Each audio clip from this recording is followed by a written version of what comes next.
Thank you all for joining. Reminder that my name is John Jeffrey and I head up our communities team at BCS. As part of this series, we've kind of delivered sessions which have been signposting the various opportunities available to BCS members, and we've explored topics like member group communities, inspiring the next generation through Barefoot. Tonight, we're going to be talking about BCS assessment, and tomorrow we'll also be exploring mentoring. That's a popular session.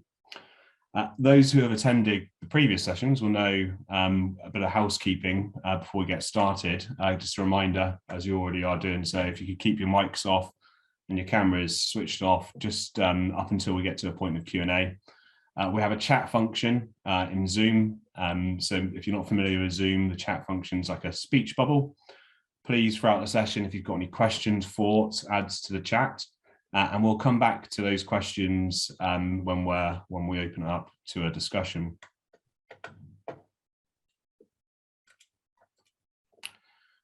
So just a run through of the agenda. Today I'm joined by John Morton, CN, CITP and FBCS. Another great case study for how becoming active in your membership can create a kind of wealth of opportunity to influence the organisation of BCS. And also to kind of increase your profile out there in the profession. But before we do that, before we introduce John, I'm just going to give you a quick refresher of assessment, and just some of that content was delivered in the signposting, but just be good to get started with some of the basics. We'll then have what I've now coined as part of the series, a campfire chat with John, and that'll be open to anybody to join in the discussion. And then we'll talk about the next steps, really. So once you've gained the knowledge from this session, what do you do next with it? Where can you sign up? So it's always really important when we look at volunteering opportunities is to kind of get the why into the conversation. So the reminder here, our Royal Charter, that's a real important statement around why we do what we do as an organisation. And that's to promote and advance the education and practice of computing for the benefit of the public. As part of this mission, we work hard to push and deliver a more competent and ethical profession and represents everyone in society. And it's something we're all proud to be a part of. And this really is kind of the fundamentals around assessment, right? It's about trying to create a competent and ethical profession. So just a reminder of assessment. So it's really about, if you're passionate about supporting professional development and promoting industry standards, we've got roles for you. And we believe our assessors are integral to ensuring that our chartered and fellowship members meet those right standards. Just a quick overview of the standards that we assess as part of the assessment team. So we've got BCS Fellowship, we have BCS CITP, Chartered Engineer, and also the Cyber Certification Practitioner certification. So that's enough for me in terms of just an overview and as a refresher of why we're here today. I'm going to pass it over to John Morton, just to give an introduction of his professional career and also just his journey with BCS. So over to you, John. Thank you, John. I began life as a programmer, as many of you may or may not have started. Developed my skills into design and then worked up the ranks. I've been managed teams between 20 and about 200, depending on different sizes. And I've taken what they call technical leadership roles. Sort of how do you marshal a number of different aspects together, especially for large outsourcing contracts. And more recently, and I'm only talking about last year, on things like how do you build smart countries and all the systems and sophistication that goes into a smart country program. So smart cities, you've probably heard of, but now it includes all the agri-tech and naval and marine, as well as transportation and other sectors. And it's becoming quite a thing in certain countries outside of the UK, I'm afraid. So that, as part of that, I've always felt that good people need good support, and good support comes from helping them develop their skills. And it's not just their technical skills, because guess what? I started on Pascal and COBOL, and more recently I've been doing Python and Java and C and Julia.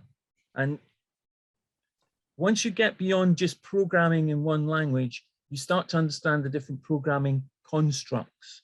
So what else do you need to do? You need to look at your communication skills, you need to look at your commercial skills, and more I find you need to understand the context on which you're trying to deliver systems, technology, or provide your services to businesses and organizations. And part of that has led me to more than once implement Sophia within organizations. And once implementing Sophia, but using the BCS service to help implement it and get it up and running. And that was for about 200 people, technology practice. If we move on to the next slide. So I've been a BCS member for a few years. I've done the usual thing of being on some of the committees, chairing positions. I've moved around some of the specialist groups as and when your career develops. I've been in the project management, and I've been in enterprise architecture, entrepreneurs, and even change management. So you move on as you go through.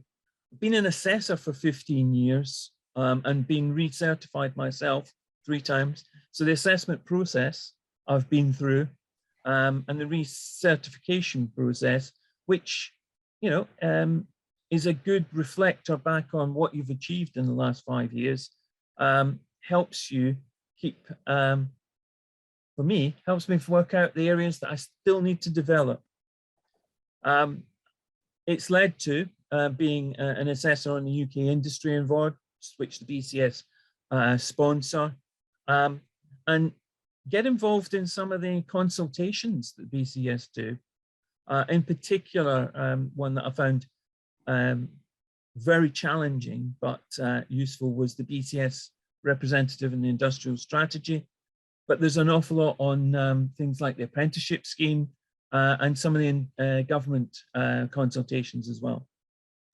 And over the last 7 years, 8 years, I've been involved in the Sophia updates that are required, and actually the extension of the BCS's Sophia framework, Sophia Plus, to include some of the new competencies and capabilities in there.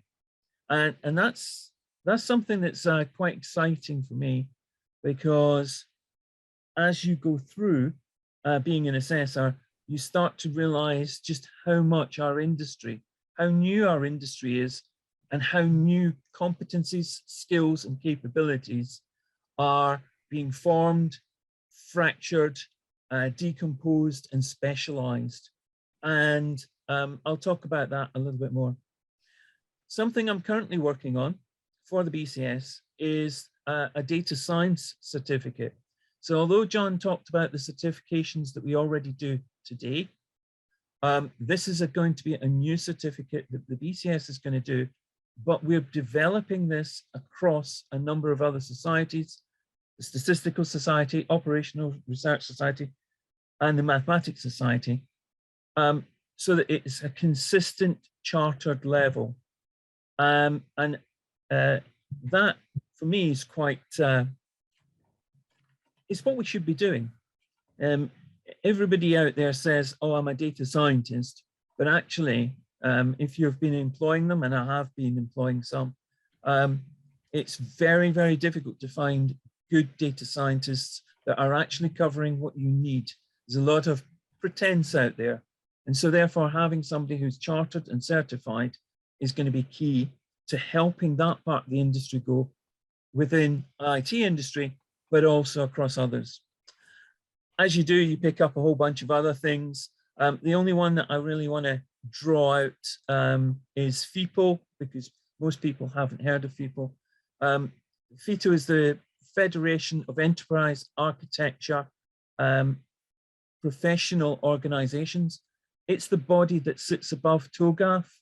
So they think about what goes into the TOGAF method and then cascades that down. But it works across some of the other enterprise architecture methods. And it's about trying to keep the skills and competency at a high level. So that's a little bit about me and a little bit about the fun that I've had over the years helping the BCS. Thank you, John. Always interesting to get these insights. So in my role, I meet lots of volunteers across BCS, and always astounds me just how much they do across BCS. And so me and John, we've known each other actually quite a long period of time. And the first time we bumped into each other in BCS for probably about 10 years as I've moved roles and so on. But yeah, fantastic. Really pleased to have you join us, John. Everybody else on the call, remember this is a bit of an open discussion really. So I'm here kind of hosting it and I'm going to be asking John a few questions, but if you do have anything you'd like to ask, anything you're kind of wanted to know about to help you consider whether assessment's right for you, add it in the chat, or you can put your hand up and we'll come round to you. Wow, you've crammed a lot in there, John. So, you know, IT people, notoriously very busy anyway, always in demand. What's that kind of compelling reason why you would kind of give that extra time to BCS and to your professional body? Well, I believe in standards, and I believe in, you know, doing the best that you can for not only yourself, but helping the people around you get the best out of them. And I've always believed in that. But one of the things that I think being a BCS assessor that I get out is I really love hearing about how diverse we are. We're in so many different things. We're highly creative, very innovative in many, many situations. There are some fantastic things that people get involved in that you would never believe. And there's never one assessment that I've done where I haven't gone, that's interesting. I didn't know that that's happened or that's going. And in fact, there was one particular applicant who they were looking at forensic science. And when you read the written response, you went, oh, I don't know if they're going to pass this. I and that my fellow assessor were enthralled about just what was happening within that space, the power and the autonomy that they had, the influencing skills that they were taking on, but more importantly, how they saw that their specialist area was developing and the contributions that they were making to it. And I think that's the key thing. There is so many people within the BCS who are doing such brilliant work, and some of it is not going recognized. And the fact that we've got the BCS certifications for CITP helps draw out a lot of that. In fact, one of the key things we put in just about every single assessment I've done is you need to tell more people about what you've done and what you've achieved, because we're very good at doing all this stuff, but we're not very good about telling people what we've done. And I think that in itself is a value that we as assessors can help applicants use their CITP to have more of that conversation and communication. Yeah. When they can, because we do when you're doing the assessments, you do cover a very wide range. So we're doing quite a lot around military at the moment, and we're doing quite a lot around some of the regulated industries, and therefore sometimes they can't talk about it, but we can. There is so much exciting stuff that people do. And that keeps me going, because you suddenly go, oh, I didn't realize all of that was now happening in this area. And it keeps you sharp as an individual about, oh, maybe we should be doing that within this organization now as well. Wow. So I guess in a sense, you kind of continuously then evolving what the profession is and who's made up of it, right? Because you're getting new professions, new industries growing, which, you know, we use Sophia as a framework to, and I guess the stuff which is always popping up where you're going, that's something we haven't done yet. Is that right? And yeah, any kind of trends you picked up? There is lots. So there's ones that are now articulated into the Sophia framework. So if you look back about 5 years, we didn't have data visualization. We didn't have things around data science. We didn't have numerical analysis or computational analysis or high performance computing. Yeah. Well, those have all come about because of things like quantum and so on and so forth. But yeah, I've been talking at conferences about the metaverse, yeah, and gaming. Now, we've got some areas about gaming, but actually, when you look at what's happening in the metaverse, and here I'm not talking about the virtual life metaverses. I'm talking about what's happening around engineering metaverses, which is pulling together lots of information in very complex way with new visualizations requiring new programming techniques. We're still going to have to evolve Sophia to try and cover these areas. Luckily, we're not having too many people coming through the CITP route, which are at that leading edge. But yeah, we do get them. We do get some people coming through, which you go, that doesn't quite fit. And that helps us, challenge us about where do they fit within the CITP framework, Sophia, and what is their core specialism. Yeah, and I guess, you know, taking a step back for a moment, I guess that brings us on to the question of why the professional standards and registrations are so important. But if you're going into new fields, then right, that kind of answers itself, doesn't it, John? It can do. So one of the challenges is what's a new field that's sorry, are the skills that you're applying in that new field purely technical skills? Or are you applying the skills within the whole Sophia framework, which means that you're taking much more of a professional stance on it? And certain topic areas around social, legal, and ethical draw out the thought processes around that. So it's not about, you know, I'm ultra brilliant at, you know, coding in one language or whatever. It's about, I think about the context, the situation, I make risk assessments, and I then implement what's required as far as I can to provide the right controls and safety measures. And so much is, to some extent, that broader thinking that is required by the professions, and that's what the standards are looking for. They're not looking for out-of-the-box technical skills. They're looking for, how do I apply those technical skills into an environment? Yeah.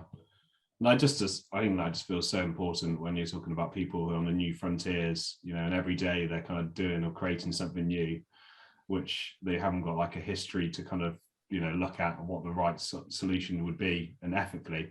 And so these kind of frameworks just feel like, you know, a way of being able to kind of, you know, us to advance technology in a way which is, you know, to take our strapline good for society. Very much. I mean, the other angle about how we've expanded is, you know, about 7 and 10 years ago, we didn't have things like sales and pre-sales and marketing.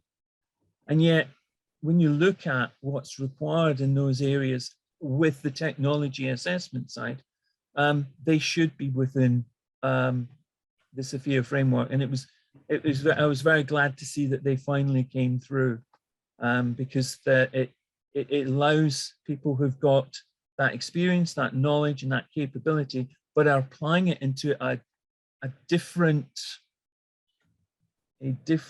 channel to then be recognized for their expertise. Yeah, absolutely. Right, so just coming back to the kind of the why someone might become an assessor. You've done this a little bit already, actually. You're talking about the kind of, it's quite exciting stuff, really. But people, to get CITP, I can kind of see it. So, it marks you out as professional, marks your current competence and C-Eng and so on. But to assess it, there's got to be something. There's got to be a bit of you must be getting something out of it to want to volunteer your time. Well, yeah, as I said earlier, I think there's a couple of things. I think the key one is you're actually contributing to make sure that bar has been put in place and maintained in place. And I guess we shouldn't talk about it, but actually not everybody passes. Yeah. And one of the things we try and do is identify areas of development for some of the people. The second one is, as I said earlier, finding out what other people are doing, how they're applying it in different areas. I am really amazed at just how clever we all are. But I think another one is, when do you get assessed by anybody else about how good you are? If you go for a job interview, then it's not really as an assessment, it's about whether you fit the job. So Sophia actually sets you apart, and the CITP sets you apart around, you have a breadth of knowledge, a depth of knowledge, and you have the personal capabilities around business skills, influence, to apply these within a range of contexts. And I think that's what it's really about. It helps on that, you have shown and demonstrated in a non-paper-based way, being personally assessed, that you can take what you know and apply it in other environments. And I think that helps the profession. And that, for me, is important. Yeah. Has there been anything in there where you've learned and you've been able to kind of apply it to your day job, and that's kind of enriched you that way through that additional knowledge? Yeah, because as part of assessing, you pick up a lot of different people's ideas about how to develop their teams, how to influence boards, what strategies that they've used. And there's lots of different things that you go, I wonder if that's going to work in my organization, or I wonder if that's going to work with my client, or I've got somebody who's been quite difficult around that. Maybe I should try those techniques. You're always learning something new, or learning something that you can consider to be applied. And how often do we get that opportunity? Yeah, no, very true. Yeah, it's interesting. I mean, when you said about the just points around how often do you get assessed. It's quite interesting. I mean, a lot of organizations kind of move away from those old kind of like appraisal models and so on, and say, there aren't many points in which you're able to kind of properly reflect on your own learning and understanding and what level you're working at. So just on that, nowadays, there is, most organizations look at how do you, that you need to develop yourself, that you're accountable for yourself to develop.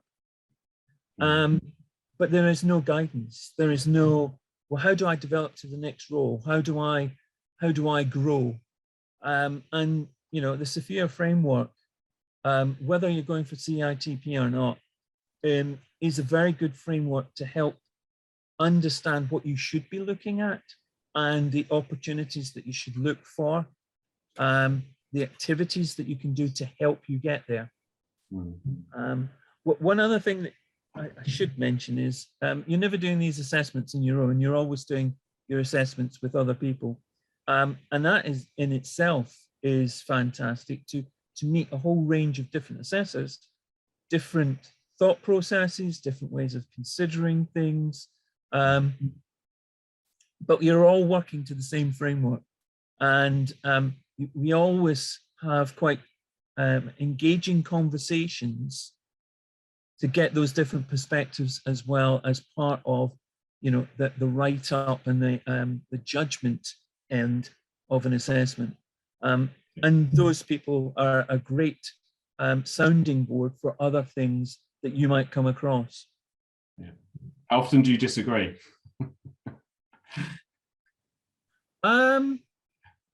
Is it so for people context, it's like an interview, you would have two assessors, right? Is that how you buddy up? And yeah, and you cover different areas as part of the assessment, but you're also covering each other. It's I haven't had any disagreements for a while, because I think one of the things, because you once you've been doing it a while, you get used to the process and the areas that you're looking for. What you find though is one assessor will ask a question, let's say about risk management, within a situation, and they might not get the evidence that we're seeking as part of that. Because I've been doing it well, I can then back it up with asking the same type of question in a different way, where we can actually glean out the evidence. And always we're trying to get enough evidence to then prove that you are at least make the mark and can be accepted in that one area, because you're looking at different areas. You're looking at the complexity, influence, autonomy, etc. When we do the review, in general, we find that overall, we might say could be, may not be, but when you go through specifics, you start to then build up a quantitative analysis of, right, which ones did they pass, which ones did they not pass, and you add to that some of the qualitative. It's quite often that you might immediately after the interview go, borderline. But once you go through that systematic process, then you come up with a very clear judgment on where they sit. So I haven't had any conflicts for a while. Yeah, I really like the way that you're kind of proactively seeking out evidence, rather than, I don't know, some assessments might feel like you're seeking out why someone shouldn't be get something, but it just sounds more, you know, on the positive, really, that you're looking to glean that evidence. And as you say, it's an emerging field, right, in some areas, and so you need nudges to get to the point. To evidence. So one of the things that becomes a surprise is that people apply and they might go, I'm definitely in software development or solution development area. When you start to look at the Sophia framework and you ask the questions, you then realize that actually their specialism isn't quite there. It's in one of the other areas that they do. So this is the challenge of, you might have a job title, but that job title might spread across a number of Sophia roles. And when we look at it, the one that you're really core at is a different one from what you might expect.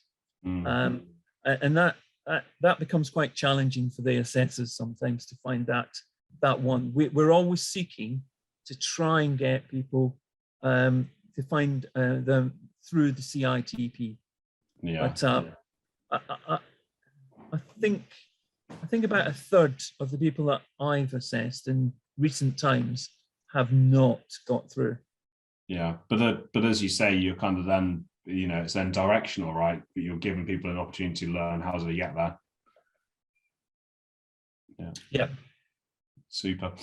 So that was really interesting to kind of learn about some of the kind of, the fascinating, well, the things that you're learning through assessment processes, how it's helping you, and your knowledge of the IT profession, how it's helping you to also kind of expand the scope of what's included within the profession. To come back to some of the kind of more fundamentals, I guess people who've joined up today, part of it's about what is it that you might get out of this experience? Why might you want to do it? The next part is then, when I'm doing it, what kind of commitments am I going to have to make? What's required of me to be able to do it? So are you able to kind of share a little bit about your kind of the commitment that you make, and kind of, I guess, more broadly, what's encouraged of our assessors to make? So typically I spend about an hour beforehand going through all the paperwork and the written reviews that have been done. So to get towards a face-to-face interview, then there's a pre-interview, a pre-assessment of the written work. Having got through that, you've then got at least an hour to an hour and a half for the actual interview. And the interview we try and keep to about an hour, but there's almost immediately afterwards a discussion around judgment. We usually do it then and there. And then there's probably an hour to an hour and a half to then do the write-ups, but only one assessor does the write-up, and then the other assessor sort of reviews what that assessor's done, because we've done that sort of collaboration beforehand of what we think are key things are. Yeah. Okay, that's interesting. And then there's other things that we get asked to do. So we have to go on training courses to be updated and trained. There is, and that's maybe about once or twice a year, and that's maybe a couple of hours. And it's always useful to go back and do a refresh, because, as we said earlier, everything is evolving. And then there are continuous assessment or reviews of the whole process, like a lessons learned that is run, and those are usually sort of nearly full days. They're sort of half days, but they're half days because you're before pandemics, you were pulling people from all over the country, and therefore it might take them a few hours to travel down, or they travel down the night before. And those are really good because a lot of people you've met and you've had conversations and you've got to know really well virtually, but this is the first time that you get to know them face to face. Yeah. Thank you. Thanks for that, John. Just going to bring Louise in for a moment. Louise, if you're on the call, who's leads our assessment team at BCS and works with our volunteers. So are you okay just to give us a bit of background on the kind of, the kind of entry requirements for becoming an assessor, and the kind of the training program that you undertake? Yeah, so the requirements to apply for the role is you need to hold membership of BCS, and if it's a CITP assessor role, you would need to hold CITP registration. You need to have experience of managing people, preferably including interviewing for appraisals and recruitment. And you would need to have excellent communication and interpersonal skills. To apply, you would need to submit an up-to-date copy of a CV. There's 3 questions that we ask you to answer. There's a form with those questions on can be found online. I think we're going to post the link to that in the chat. Yeah, we'll add that link in the chat in just a moment. Yeah, great. Your application is then sent to a panel for review. It's usually sent back to us within 1 to 2 weeks with that outcome. And then if you're successful, you're invited to undertake the training, which is carried out online in your own time over a period of usually up to 2 to 3 weeks. And then there's a couple of case studies to complete following on from the training. Great. So it's yeah, it's fantastic. It sounds like you've got a really good support mechanism in there for kind of new assessors. I guess the point to make around the entry requirement is this is peer assessment, right? Is that right, John? So so effectively you need to be CITP if you're assessing CITP candidates, you need to be CEng if you're assessing CEng candidates, and fellow for fellow candidates. Yeah. Yeah. That's right. Yeah. So thanks for that. So it seems like, the interpersonal skills are also kind of one of those really important factors, because it's your ability to then help and direct and encourage someone to take the next steps if perhaps they haven't made the standard, and also just making sure people feel comfortable in the interviewing situation, so we get the evidence we need throughout the process. The next question that we had, so we also had, so David Smith's asked a question that I've been thinking about whilst you've been talking about this, John, is how do you fit in the role of assessor with a full-time job? So I was lucky enough in my career that some of the companies I've worked for actually gave me time. We agreed that, I'd only do 2 or 3 assessments a week. And they actually covered that, which was great. At the moment, I do the assessment sort of out of hours, working hours. You don't have to worry about that. There are plenty of time slots for doing stuff out of hours. So on a Friday morning, I do a 7 o'clock session normally. You think, not too sure about that. That's usually sort of Malaysian, Philippines, Indonesian candidates, some Australians. Or I do a slot on a Tuesday, usually, evening. And I try and do just 2 a week, which is a reasonable commitment. And that can be an international candidate, but typically is a UK candidate. And we've got quite a lot of international candidates. I don't know if there are any stats that could be shared, but and that's an interesting angle, because you start to see what IT is like in other countries, and the challenges that they get, and sometimes they're completely different from what you would experience from the UK. So you have to put your thinking hat on about how best to assess them. Yeah, and I guess the one way of looking at this is that this is part of a personal development, right? And so if you're able to have that conversation with your employer, this is time given into your professional body. And so I guess from your experience, John, right, that's been quite an easy conversation. It's been a very easy conversation, and it allows you to then help show that you're giving something back.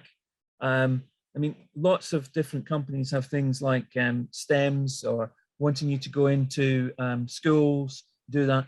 It all feeds into a lot of the organizations give back to community type things.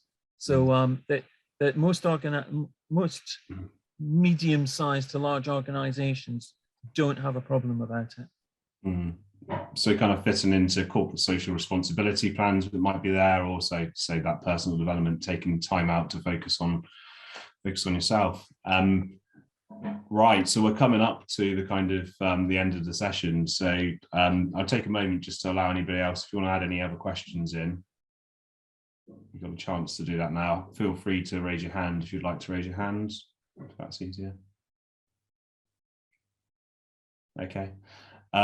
So thank you ever so much, John, for sharing your experiences of being an assessor. Hopefully that this always happens. So I start closing off the session and we've got another question in there. So Andrea's just asked what kind of what assessments do you do?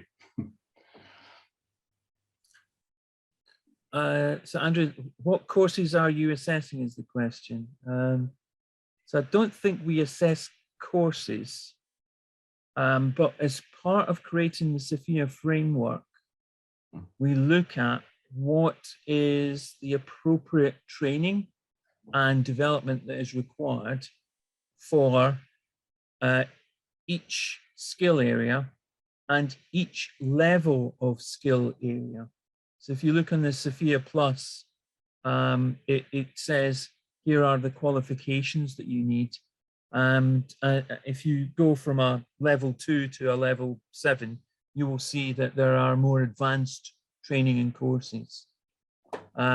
So we don't do that assessment. Thanks, John. Thanks very much for that. I'm just going to put a quick link into the chat before I move on. So there's a link in there which will take you to how to become an assessor. So please do take a look at that after this session. Make sure that you click on the link now, because when the session ends, it will disappear. But otherwise, if it does, just search how to become a BCS assessor, and you should find that quite easily for a Google search. So I'll come back to thanking John again. Very briefly, thank you ever so much for taking the time to deliver the session, and also kind of all the time you're contributing to your assessment activities and other volunteering across BCS and helping to develop the profession and the framework for the profession. It's much appreciated, John. Thank you. Thank you. And I hope you all enjoyed the session. Great, thanks, John. And also just a quick thank you to Louise for joining us from the assessment team. Thanks for kind of sharing that knowledge on the training processes. It's much appreciated. No problem, thank you. Right, so I've already given you the link in the chat, but here was my prompt to remind me to give you that link in the chat. That, guys, you've got the knowledge from this session here. Hopefully it's given you a bit of encouragement to go on and become an assessor. Click that link and have a look at that. Just a reminder that assessment isn't the only way that you can contribute into your professional body. There's lots of volunteering opportunities, from member groups to mentoring to barefoot and inspiring school children and teachers, as well as just kind of a bit more bite-sized stuff like contributing articles, providing feedback for our membership feedback panel, and contributing to policy. I think John said that about the industrial strategy, so it's another example of John giving back there. So there's loads of stuff that you can get involved in to give back and to kind of gain experience and knowledge with BCS. So please do look at that. I'll make sure that link goes into the chat before I close the session as well, in case you haven't picked it up.